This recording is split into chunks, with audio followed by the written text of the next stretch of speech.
tuanze na jaribu la kwanza. Ibilisi anamjaribu Yesu abadili mawe ya mkate. Je, jaribu hilo ni halisi? Je, ni la kweli? Tunaweza kujibu kwa urahisi kwa kuuliza, Yesu alikuwa mwanadamu kamili?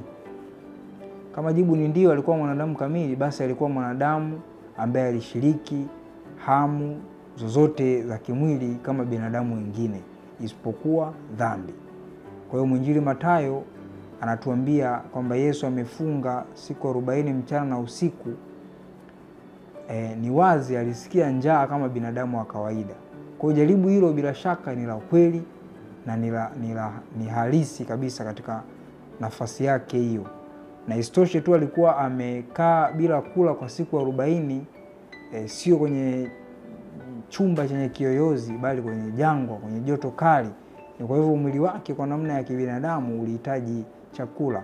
Kwa hiyo Ibilisi anatambua hali hiyo na anamjaribu Yesu na kumwambia, kama wewe ni mwana wa Mungu, geuza mawe haya yawe mkate. Na Yesu analikataa jibu lake kwa kusema, mwanadamu hataishi kwa mkate tu, bali kila neno litokalo katika kinywa cha Mungu. Ingawa ingekuwa ni tamaa yake kubadilisha chakula, kubadilisha mawe yawe chakula, kubadilisha mawe yawe mkate, hilo ni jaribu la kwanza ambapo Yesu anajaribiwa juu ya chakula.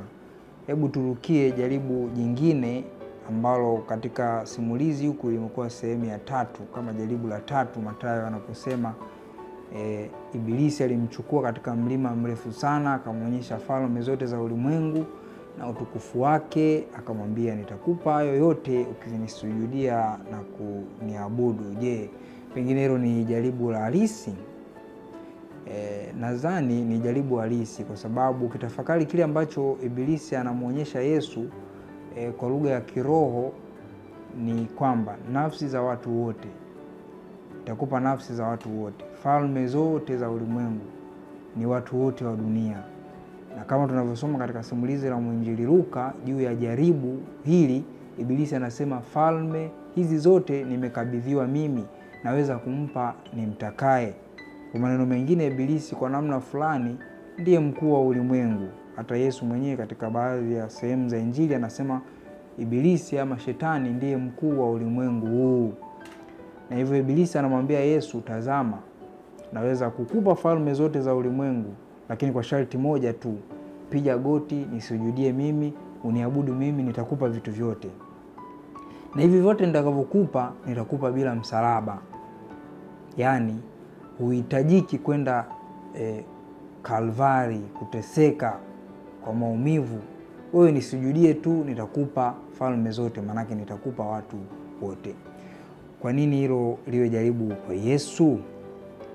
Ukitazama kwa makini, utume wa Yesu ni nini katika Injili ya Mathayo? Yesu amekuja kufanya nini? Amekuja kuchukua tena nafsi za watu wote kutoka katika mamlaka ya shetani. Na shetani ama Ibilisi anatambua hiyo tamaa ama kiu ama lengo la Yesu kuja kuokoa wanadamu katika mamlaka yake. Na atawaokoa kwa njia gani? Kwa njia ya msalaba, kwa njia ya mateso. Kwa hiyo anagusa kabisa hamu ya Yesu kuwaokoa watu wake, kuokoa nafsi zote, lakini anapendekeza njia ya bila mateso, njia ya bila maumivu. Na Yesu anamjibu hivi kwamba imeandikwa, utamwabudu Mungu Bwana Mungu wako na kumtumikia yeye peke yake. Anakataa kwa jaribio hilo kwamba pengine kiu ya Yesu ni juu ya kuwaokoa watu. Shetani anamletea kwamba unaweza kuwaokoa watu pasipo kumwaga damu, pasipo mateso, hivyo unatakiwa kufanya ni kunisujudia mimi. Na Yesu anampinga kwa kutumia maandiko. Jaribu la 3 tunaweza tukasema ni juu ya hekalu. Ibilisi anamchukua Yesu mpaka katika kilele cha hekalu na kumwambia, ikiwa wewe ni mwana wa Mungu, jiachilie chini, kwa maana imeandikwa, atatuma malaika zake wakuokoe mguu wako usijikwae katika jiwe. Hapa tunahitaji kusema neno moja muhimu. Hili ni jaribu la kushangaza, kwa sababu ndani yake Ibilisi naye ananukuu maandiko. Tayari tumemwona Yesu akinukuu maandiko na Ibilisi naye anaingia katika mchezo huu wa kunukuu maandiko. Ibilisi ananukuu Zaburi ya 91 inayosema, atakuagizia malaika zake wakuwekee ulinzi, watakuchukua mikononi mwao, usije ukajikwaa mguu wako jiweni.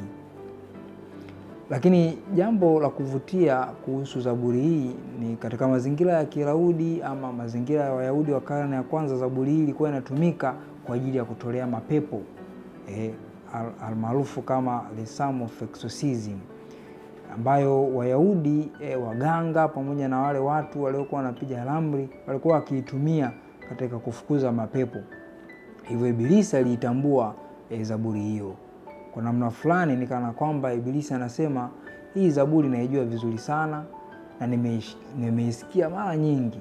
Anachukua mistari hiyo ya Biblia, Zaburi ya 91 katika kumjaribu Yesu. Je, pengine hili ni jaribu halisi? Jibu ni ndio, kwa sababu lengo la Ibilisi hapa ni kumshawishi Yesu atende dhambi ya kiburi. Kwa maneno mengine anamwambia, kama kweli wewe ni mwana wa Mungu, unaweza ukathibitisha hilo. Panda juu ya kilele cha hekalu, ujitupe na malaika wako watakuokoa, hautaanguka. Kwa kufanya hivyo, hautahangaika mpaka uende msalabani. Watu watatambua kwamba wewe ni Masia, kwamba wewe ni kweli mwana wa Mungu. Lakini Yesu anasema usimjaribu Bwana Mungu wako. Yaani Yesu hakuja duniani kuonyesha nguvu zake kwa maonyesho ama kimiujiza ama kufanya vitu ambavyo havieleweki ili watu wamwamini. Kila mtu atamkubali. Baada yake anatumia ishara, mafumbo, mifano na hatimaye fumbo la ajabu kuliko yote, fumbo la msalaba, kuonyesha ni kwa namna gani ambavyo yeye ni Masia, na kupitia upendo wa mateso hayo na kupitia kifo hicho na mwisho katika fumbo kuu la ufufuko amuokoe mwanadamu.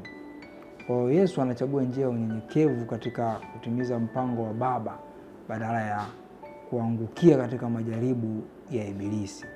Pengine ina uhusiano gani na anguko la wazazi wetu wa kwanza Adamu na Hawa? Mambo haya yote katika Myahudi wa karne ya kwanza angetambua kwamba kuna majaribu kama ya aina 3 ambayo yanajitokeza katika simulizi lile la Adamu na Eva, ambalo ukiangalia kwa makini ni somo ambalo limechaguliwa kama sehemu ya somo la kwanza katika Dominika hii ya kwanza ya kipindi cha Kwaresima. Turudi basi katika somo hilo na kuangalia kwa ufupi, ambayo inasema kitabu cha Mwanzo sura ya 2 aya ya 7. Kisha Bwana Mungu akamfanya mtu kwa mavumbi ya ardhi, akampulizia puani pumzi ya uhai, mtu akawa nafsi hai. Bwana Mungu akapanda bustani upande wa mashariki katika Edeni, akamweka humo mtu yule aliyemfanya. Bwana Mungu akachipusha katika ardhi kila mti unaotamanika kwa macho au wenye matunda mazuri kwa chakula, na mti wa uzima uliokuwepo katikati ya bustani, na mti wa maarifa ya mema na mabaya. Kisha somo linatupeleka mbele kidogo, kitabu cha Mwanzo sura ya 3 aya ya 1. Basi nyoka alikuwa mjanja kuliko wanyama wote wa mwituni aliowafanya Bwana Mungu. Akamwambia mwanamke, ati Mungu asema msile matunda ya kila mti wa bustani? Mwanamke akamwambia nyoka, tunaweza kula matunda ya mti ya bustani, lakini matunda ya mti ulio katikati ya bustani Mungu amesema msile matunda yake, wala msiaguse, msije mkafa. Ndipo nyoka akamwambia mwanamke, hamtakufa kabisa, kwa maana Mungu anajua ya kuwa siku mtakayokula matunda yake, matunda ya mti wa katikati, macho yenu yatafunuliwa, ninyi nanyi mtakuwa kama Mungu, mkijua mema na mabaya. Tusimame hapo kwa sababu tupo katika kufikia hoja muhimu ninachotaka kuangaza. Tuangalie mambo kadhaa. Tumeshaliona ama tumeshapita simulizi la uumbaji wa mtu, ambapo kwa Kiebrania neno linalotumika kuwakilisha mtu ni Adam. Ndiko tunakokuja na jina Adamu. ili simulizi la kuumbwa kwa Adamu. Pia ni simulizi la Adamu katika bustani ya Edeni. Neno bustani katika Edeni kwa lugha ya Kigiriki ni paradeisos, yaani bustani ama shamba la matunda. Ndipo tunapopata neno peponi ama paradiso. Ni neno lile lile la Kigiriki linalomaanisha bustani. Hivyo tunasimuliwa habari za mtu katika paradiso, mtu katika bustani, mtu ambaye kuna mti katika bustani hiyo, kuna mti wa uzima na mti wa maarifa ya mema na mabaya. Katika kitabu cha masomo kimetupeleka katika simulizi la nyoka kimjaribu mwanamke. Baadaye mwanamke anamshawishi na Adamu, basi wanakula tunda la mti wa maarifa. Katika kitabu cha Ufunuo sura ya 12 kinatufunulia kwamba yule nyoka ni nani? Si mwingine bali ni Shetani, Ibilisi, anayeonekana katika umbo la nyoka tunaposoma hii sehemu ya kitabu cha Mwanzo sura ya 3. Sasa ukiwa na hayo mambo matatu, Adamu na Hawa ambao wako paradiso, nyoka ambaye ni Shetani anawajaribu kwa kurudi katika mistari tunayoiona, tunaona kitu cha ajabu sana ambacho Myahudi angekifahamu. Lakini Wakristo wengi wa leo pengine tumesahau, ni kwamba kulikuwa na sababu tatu za anguko ama majaribu matatu ambayo Adamu na Hawa walikabiliana nayo, lakini wao walianguka.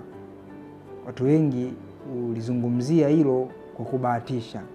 Wawezaje kuanguka ili hali wako paradiso, wapo katika hali ya neema ya Mungu? Lakini mwanzo tunakumbuka kwamba sababu kuwa ni wazi ni zilitolewa, na katika sababu hizo Mwenyezi Mungu aliwataka wawe watu huru, kwamba hawakufungwa na kama maroboti, bali walikuwa watu huru wenye utashi wa kuweza kuamua na kuchagua cha kutenda. Kwa hiyo katika kitabu hiki cha Mwanzo sura ya 3 aya 6 tunaona hayo majaribu yaliyowajaribu kwa namna tatu.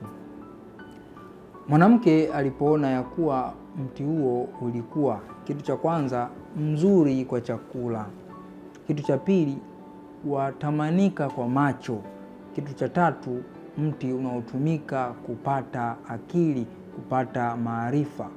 Alitoa katika matunda yale, akala, akampa na mumewe, akala pamoja naye. Ndipo macho yao wote wawili yakafunguka, wakajua ya kwamba wapo uchi. Wakashona majani ya miti, wakajifanyia nguo.